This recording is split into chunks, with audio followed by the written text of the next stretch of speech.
નમસ્કાર, આપ જોઈ રહ્યા છો મંતવ્ય ન્યૂઝ અને સૌરાષ્ટ્ર ટુ સુરત સાથે હું છું આપની સાથે નંદની। સમાચારોની શરૂઆત કરીશું। અમરેલી જિલ્લામાં ફરીથી મેઘ સવારી પહોંચી ગઈ છે। જ્યારે પંથકમાં ફરીથી મેઘ સવારી પહોંચી વરસાદી માહોલ જામ્યો। બગસરા શહેર તેમજ ગ્રામ્યમાં ધોધમાર વરસાદ ખાબક્યો છે। જ્યારે બગસરા શહેર અને મુંજિયાસર ગામમાં વરસાદી માહોલ છે। વરસાદી પાણી રસ્તા પર ભરાઈ ગયા છે। વાહન ચાલકોને પણ હાલાકીનો સામનો કરવો પડ્યો અને ખડાડા, માણેકવાડા સહિતના ગામોમાં વરસાદી માહોલ છે। કમોસમી વરસાદને લઈ ખેડૂતોની ચિંતામાં વધારો થયો છે। અમરેલી ખાતેથી આ સમાચાર। પંથકમાં મેઘ સવારી આવી પહોંચી। ખેતરમાં તૈયાર ખેતી પાકોને વ્યાપક નુકસાનની ભીતિ છે। ખેડૂતોના મોંમાં આવેલો કોળિયો છીનવાયો છે। બગસરા શહેર તેમજ ગ્રામ્યમાં વરસાદી માહોલ જોવા મળી રહ્યો છે।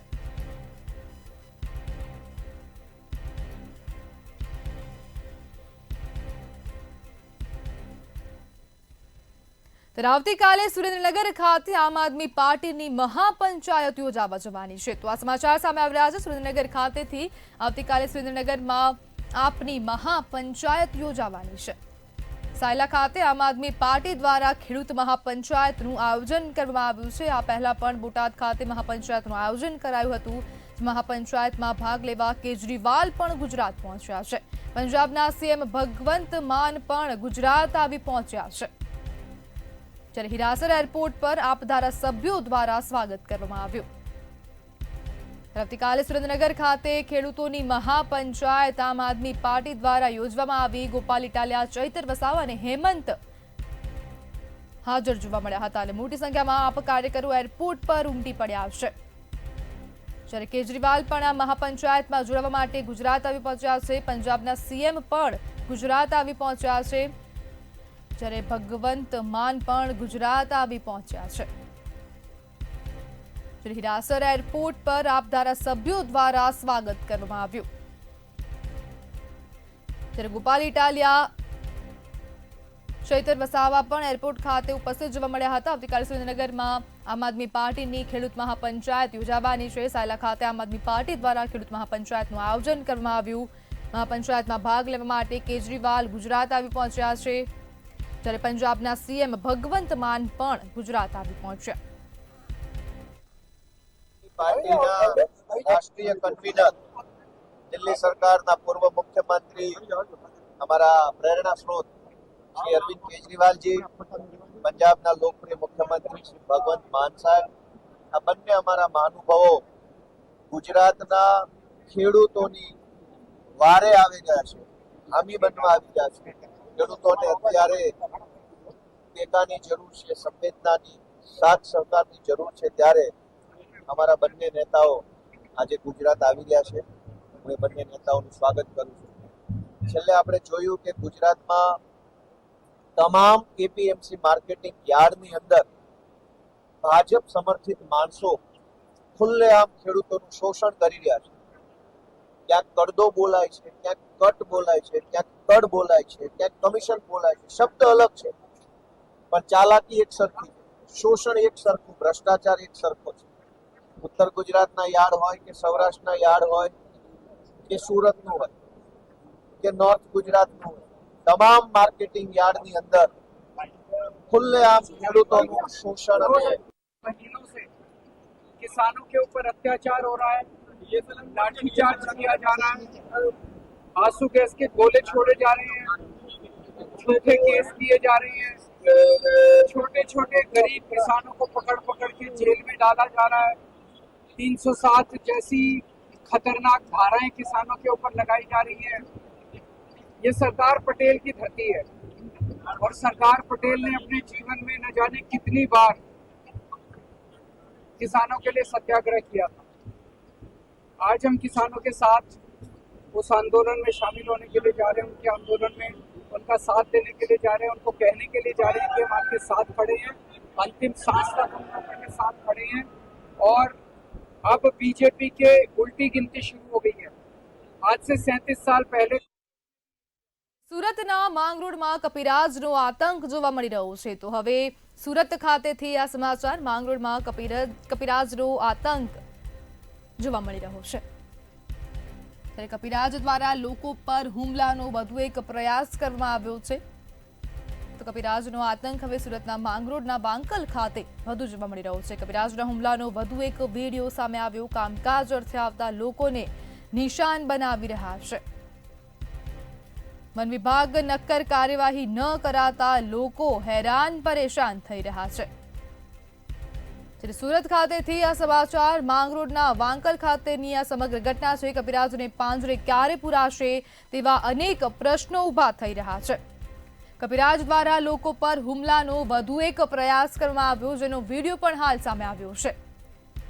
ત્યારે સુરતના માંગરોળના વાંકલ ખાતેની આ સમગ્ર ઘટના. કામકાજ અર્થે આવતા લોકોને કપિરાજ નિશાન બનાવી રહ્યા છે, જેનો વિડીયો વાયરલ થઈ રહ્યો છે. વિડીયો સામે આવ્યો. વન વિભાગ નક્કર કાર્યવાહી ન કરાતા લોકો હેરાન પરેશાન છે, જ્યારે અનેક પ્રશ્નો પણ અહીં ઉભા થઈ રહ્યા છે.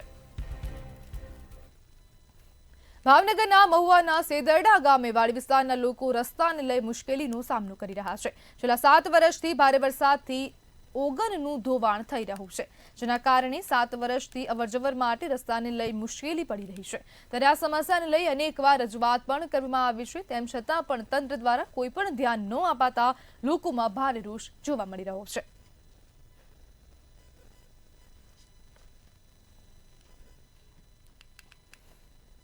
દ્વારકામાં જીતુ વાઘાણીની પ્રેસ કોન્ફરન્સ બાદ ખેડૂત નેતા પાલ આંબલિયાએ સરકાર પર આકરા પ્રહાર કર્યા છે. તેમણે સરકારના નિર્ણયો પર સવાલ ઉઠાવતા કહ્યું કે સરકારના બતાવવાના અને ચાવવાના દાંત અલગ છે. આંબલિયાએ આરોપ મૂક્યો કે મૌખિક આદેશ 7 દિવસનો હોવા છતાં પરિપત્રમાં 20 દિવસનો ઉલ્લેખ કરવો ખેડૂતો સાથે અન્યાય છે. વરસાદ સર્વત્ર પડ્યો હોય ત્યારે વ્યક્તિગત સર્વેની જરૂર નથી, તેમ પણ તેમણે જણાવ્યું. પાલ આંબલિયાએ સરકારને સર્વેનું નાટક બંધ કરી ખેડૂતોના દેવા માફ કરવાની માંગ કરી, કારણ કે છેલ્લા 7 સિઝનમાં ખેડૂતો કુદરતી આફતોનો માર સહન કરી રહ્યા છે.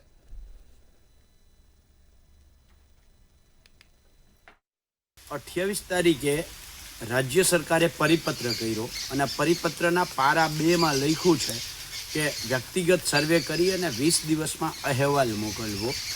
એ જ પરિપત્રના પારા 3 લખ્યું છે કે જે સેટેલાઇટ ક્રોપ ઇમેજ સિસ્ટમ છે એ મુજબ 12 દિવસમાં અહેવાલ જિલ્લા કક્ષાએ મોકલવો.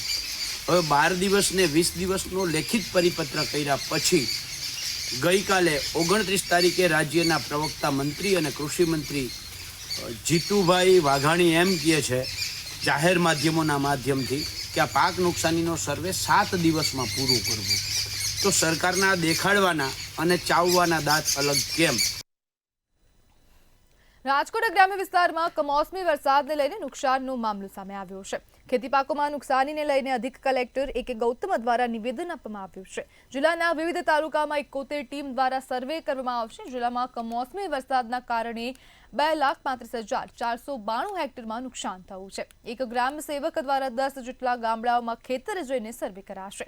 જે સર્વે કરવામાં આવશે તેનો ડેટા કૃષિ પ્રગતિ એપ પર અપલોડ કરાશે, તેમજ ફિઝિકલ ચકાસણી પણ કરવામાં આવશે. નુકસાન થયેલ ખેતીને નુકસાન થયેલ છે. આ માટે 71 ટીમની રચના કરવામાં આવી છે. દરેક ગ્રામ સેવકને 8 થી 10 ગામોની જવાબદારી સોંપવામાં આવી છે અને દરેક તાલુકાની અંદર વિસ્તરણ અધિકારી આ તમામ ગ્રામ સેવકો દ્વારા કરવામાં આવેલી કામગીરીનું મોનિટરિંગ કરશે. ગ્રામ સેવકે સ્થળ વિઝિટ કરવાની રહેશે અને કૃષિ પ્રગતિ એપ ઉપર જે સર્વે કર્યું છે એનો ડેટા અપલોડ કરવાનો રહેશે. સાથે સાથે ફિઝિકલ વેરિફિકેશન પણ કરશે અને એના આધારે રિપોર્ટ જનરેટ કરી અને સરકારશ્રીમાં સાદર કરવામાં આવશે.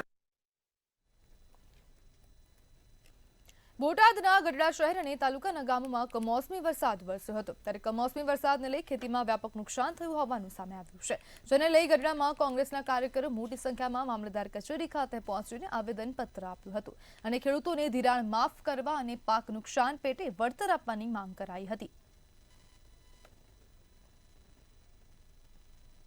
આજે આવેદનપત્ર દેવામાં આવ્યું છે કારણ કે છેલ્લા 1 અઠવાડિયાથી ગઢડા અને ગઢડા તાલુકામાં પુષ્કળ પ્રમાણમાં વરસાદ થઈ રહ્યો છે અને ખેડૂતોને મોટા પાયે નુકસાન થયું છે. જ્યારે કપાસનો પાક હાવ નિષ્ફળ ગયો છે અને માંડવી હોય, તલ હોય કે ઘાસચારો હોય, આ બધાની અંદર ખેડૂતોને મોટા પાયે નુકસાની ભોગવવાનો વારો આવ્યો છે અને આખી સિઝન ફેલ ગઈ છે. ત્યારે ગઢડા શહેર અને તાલુકાના કોંગ્રેસના મિત્રો તમામ ભેગા મળી અને અહીંયા આજે આવેદનપત્ર આપવામાં આવ્યું છે કે આનું તાત્કાલિક સર્વે કરવામાં આવે અને વહેલી તકે આનું વળતર આપવામાં આવે. માંગરોળ પંથકમાં મગફળીના પાથરા વરસાદથી પલળી ગયા છે. ધારાસભ્ય ભગવાનજી કરગઠિયાએ ખેડૂતોની મુલાકાત લીધી અને તાત્કાલિક સહાય ચૂકવવા આશ્વાસન આપ્યું છે. માંગરોળ પંથકમાં સતત 4 દિવસથી પડી રહેલા વરસાદના કારણે મગફળી પાક ખેડૂતોને ફેર થતા ખેડૂતોને મોઢે આવેલું કોળિયું છીનવાયું છે અને ખેડૂતોને માથે ઉડીને રડવાનો વારો આવ્યો છે. હાલ સરકાર પાસે વળતર ચૂકવવા માંગણી કરવામાં આવી છે.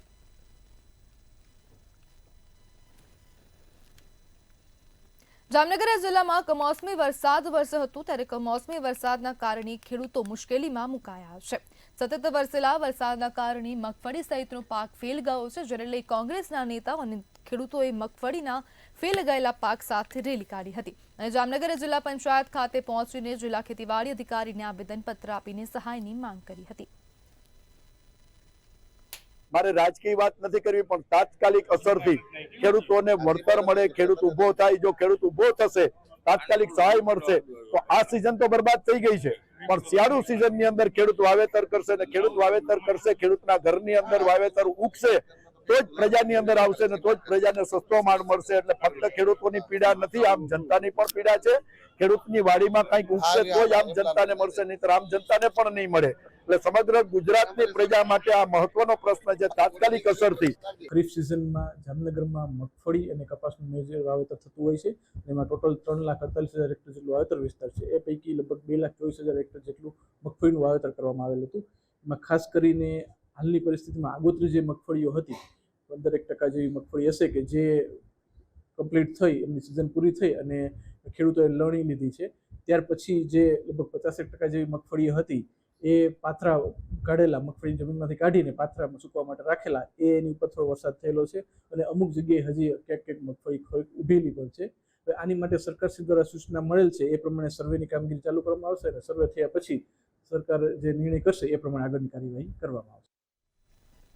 સોમનાથ બાયપાસ નજીક વોર્ડ નંબર 2 સોસાયટીઓમાં વરસાદના વિરામ બાદ પણ ઘૂંટણડૂબ પાણી ભરાયા છે.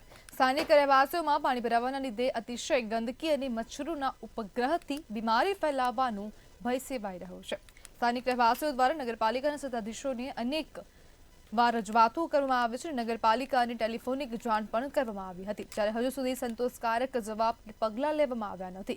વેરાવળ પાટણના યુવા કાર્યકર સાજિદ સુમરા દ્વારા પણ નગરપાલિકાના સત્તાધીશો સામે આક્ષેપો કરવામાં આવ્યા છે. અત્યારે એવું તો જોવા મને મળ્યું કે વરસાદનું કમોસમી વરસાદના લીધે બહુ અતિશય અહીંયા પ્રભાસનગર 4 વોર્ડ નંબર 2 માં ગોઠણડૂબ પાણી ભરાયેલું છે. તો અહીંયા 3 થી 5 સ્ટાર હોટલો આવેલી છે. બહારથી આવતા યાત્રિકો અહીંયા રોકાણ વ્યવસ્થા માટે પણ અહીંયા આવે છે. તો એ લોકો આ ગંદકી જોઈ એટલે બહુ જ શરમ અનુભવે છે અને આપણી ખરાબ છાપ લઈને સોમનાથની જતા રહે છે. તો અને છેલ્લા ઘણા સમયથી અહીંયા ભાજપ શાસિત નગરપાલિકા છે વોર્ડ નંબર 4 માં કોઈ જાતનો વિકાસના નામે આ ભ્રષ્ટાચારનો ખુલ્લો ધંધો છે.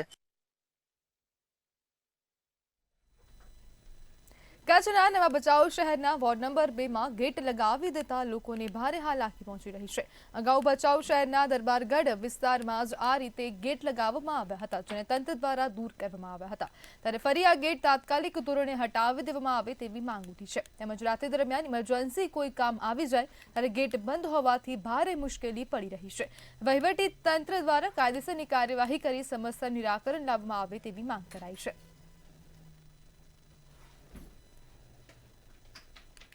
બે નંબર વોર્ડની અંદર જાહેર માર્ગ ઉપર ગેટ લગાવી દેવામાં આવ્યા છે.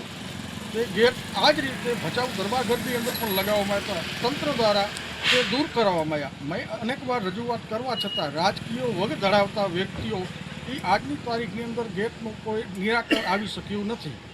તેવી 2 નંબર વોર્ડના હરેક વ્યક્તિની માંગણી છે તે તાત્કાલિક ધોરણે તે ગેટ હટાવવામાં આવે છે. શેરીમાં જે ગેટ લગાવેલા છે એ બધી આમ પબ્લિકને બધાને પરેશાની રહેશે. તાત્કાલિક ધોરણે એ ગેટ દૂર થાય અને આમ પબ્લિકને રાહત રહે, કારણ કે ક્યારે પણ રાત્રે નીકળ્યું ગેટ બંધ હોવાથી માણસને સંકટનો સામનો કરવો પડે છે. સુરતમાં પ્રધાનમંત્રી ફસલ વીમા યોજનાનો ગુજરાતમાં અમલ કરાવવાની માંગ ઉઠી છે. મુખ્યમંત્રીને પત્ર લખી ખેડૂત આગેવાનની રજૂઆત કરી છે. ખેડૂત આગેવાન જયેશ દિલાડે કહ્યું, ખેડૂતોની સહાયની નહીં પણ નુકસાનની વળતરની જરૂર છે. ગુજરાત રાજ્યમાં સતત 3 વર્ષથી કમોસમી વરસાદ વરસી રહ્યો છે. ભારત દેશમાં મહત્તમ રાજ્યના ખેડૂતો માટે પ્રધાનમંત્રી ફસલ વીમા યોજના ભારત સરકારની મદદથી લાગુ કરવામાં આવી છે, પરંતુ ગુજરાતમાં યોજના લાગુ પાડવામાં આવેલ નથી. ત્યારે આ અંગે રાજ્યના મુખ્યમંત્રી ભૂપેન્દ્ર પટેલને પત્ર લખીને રજૂઆત કરવામાં આવી.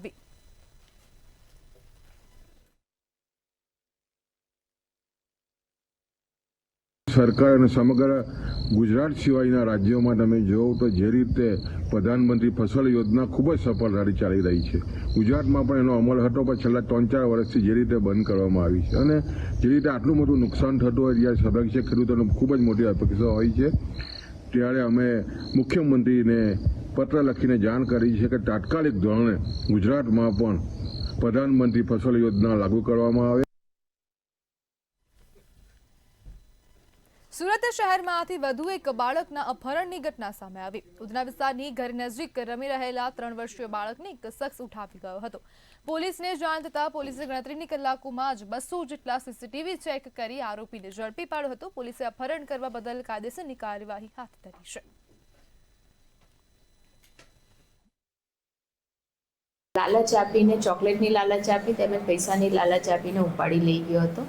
એ બનાવ બનતા જ ઉધનાના પીઆઈ દેસાઈ સરે ગંભીરતા એની દાખવીને સર્વેલન્સ સ્ક્વોડના પીએસઆઈ એમ કે અશરાની તેમજ તેના દ્વારા સુપરવાઇઝ થયેલા 4 હેડ કોન્સ્ટેબલોને એક અલગ અલગ ટીમ બનાવવામાં આવી ને એ ટીમે આશરે એ વિસ્તાર જે બનાવ બન્યો છે એ વિસ્તારની આસપાસના 200 જેટલા સીસીટીવી ચેક કરતા એને આરોપી જે બાળક લઈને જતો હતો એને પકડી પાડવામાં આવેલ છે. રાજકોટની પ્રગતિ હોસ્પિટલ પાસે 2 જેટલી ગેંગના સભ્યો દ્વારા સરા જાહેર ફાયરિંગનો મામલો સામે આવ્યો હતો. ત્યારે આ મામલે રાજકોટ પશ્ચિમ ડીસીપી રાકેશ દેસાઈનું નિવેદન સામે આવ્યું. તેમણે જણાવ્યું કે પોલીસે ફરિયાદી બની 11 શખ્સો સામે ગુનો દાખલ કર્યો છે અને પોલીસે 5 આરોપીઓને રાઉન્ડ અપ પણ કર્યા છે. તેમજ અન્ય આરોપીને ઝડપવા પોલીસે જુદી જુદી ટીમો બનાવી છે. ત્યારે પોલીસની પ્રાથમિક પૂછપરછમાં આરોપીઓએ જૂની અદાવતમાં ફાયરિંગ કર્યાનું કબૂલ્યું છે. આ ગુનાના બનાવ પછી સીપી સાહેબની સૂચના અનુસાર તપાસ એસઓજીને સોંપવામાં આવેલ છે અને અત્યાર સુધીની પ્રાથમિક માહિતી અનુસાર આશરે 5 જણને રાઉન્ડ અપ કરવામાં આવ્યા છે. બનાવ સ્થળ પરથી 6 ખાલી કેસ રાઉન્ડ મળ્યા છે તપાસ દરમિયાન અને 1 બુલેટ મળેલી છે. કોના દ્વારા કરવામાં આવ્યું? ફરિયાદ અનુસાર આરોપી ભૈલો ગઢવી, મેટિયો ઝાલા અને સમીર ઉર્ફે સંજલો જુણેજા આ 3 ઇસમો દ્વારા આ ઘટનામાં ફાયરિંગ કરવામાં આવેલ છે. રાજકોટમાં આમ આદમી પાર્ટીના પ્રદેશ પ્રમુખ ઈશુદાન ગઢવીની પત્રકાર પરિષદ યોજાઈ હતી. ત્યારે ભાજપમાંથી કેટલા આગેવાનો આમ આદમી પાર્ટીમાં જોડાયા તે માહિતી આપવામાં આવી હતી. જેમાં ભાજપના નરેન્દ્ર રાઠોડ, રમેશ હાપલિયા, પડધરી તાલુકાના કિસાન સંઘના આગેવાનો અને કોર્પોરેટર અસ્મિતા દેલવાડિયાના પતિ મૌલિક દેલવાડિયા આપમાં જોડાયા છે.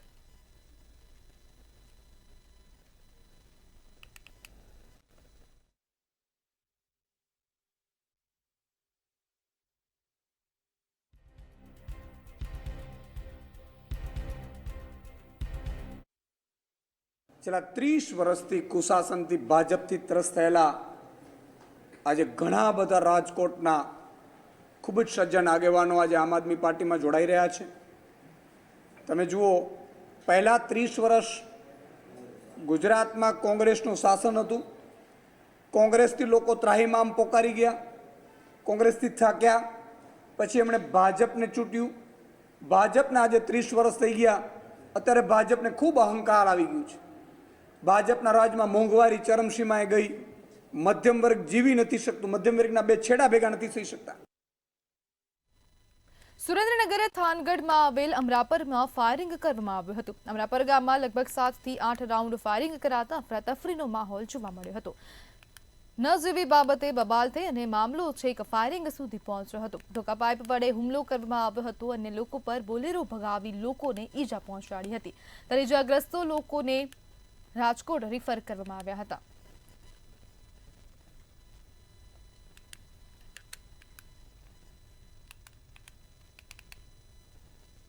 દ્વારકાના જામખંભાળિયાના સલાયા ગામે ચોરીનો બનાવ સામે આવ્યો છે. વાલ્મીકીવાસમાં કાંતિ બારિયાના નામના ઈસમના ઘરમાં ચોરી કરવામાં આવી હતી. તસ્કરોએ અંદાજિત રૂપિયા 3.20 લાખના દાગીના તથા 10,000ની ચોરી કરી હતી. સોનાના પેન્ડલ, વીટી લકી અને રોકડ રકમની ચોરી કરવામાં આવી હતી. આ સાથે જ ફરિયાદ નોંધાવતા પોલીસ અને એલસીબીએ તપાસ હાથ ધરી હતી. તેમજ આસપાસના સીસીટીવી ફૂટેજ ચકાસવાની કામગીરી શરૂ કરવામાં આવી હતી.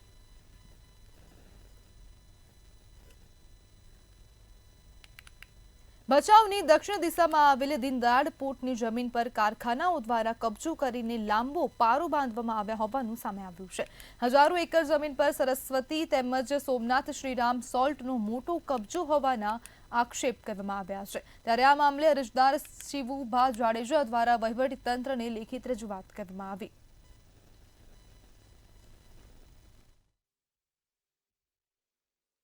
કલેક્ટરના ઓર્ડરને પણ વર્ષ થઈ ગયો અને આજે ભચાઉ શ્રી મામલતદાર સાહેબ શ્રીએ એ સાહેબને આજે મારી હાજરીમાં પણ ફોન પણ કર્યો હતો અને લેટર પણ લખ્યો છે કે આ તમે ભચાઉ કાંઠા વિસ્તારની અંદર જેટલા કારખાના રહ્યા એ ક્યારે તોડવાના છો કે તમે મળી ગયા છો.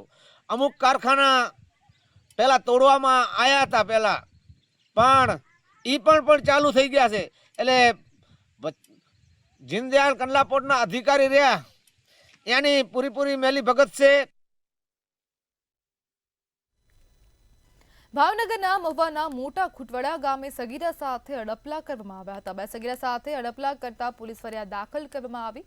એક જ પરિવારની 2 સગીરાને લાલચ આપી અડપલા કર્યા હતા. ત્યારે સગીરાના માતા પિતાને જાણ થતાં પોલીસ ફરિયાદ કરવામાં આવી હતી. આ મામલે પોલીસે ફરિયાદ નોંધીને આરોપીને પકડવાના ચક્રો ગતિમાન કર્યા છે.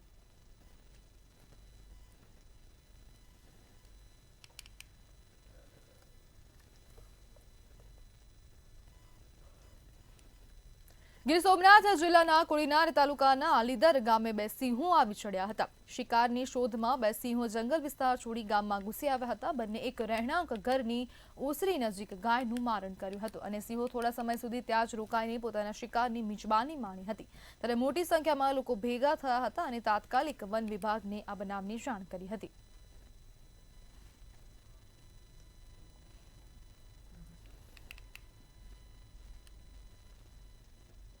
સોમનાથમાં કાર્તિકી પૂર્ણિમા મેળો 2025ના કાર્યક્રમમાં ફેરફાર થયો છે. હવામાનને ધ્યાનમાં લઈ મેળો 1 થી 5 નવેમ્બરના બદલે તારીખ 27 નવેમ્બરથી 1 ડિસેમ્બર 2025 દરમિયાન યોજાશે.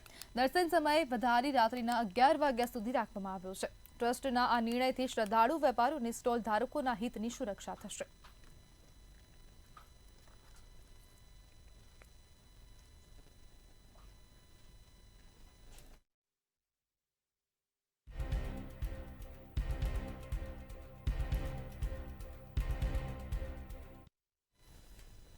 તો સમાચારોમાં હાલ બસ આટલું જ. હવે જુઓ સીધો સંવાદ મારા સહયોગી રોનક સાથે.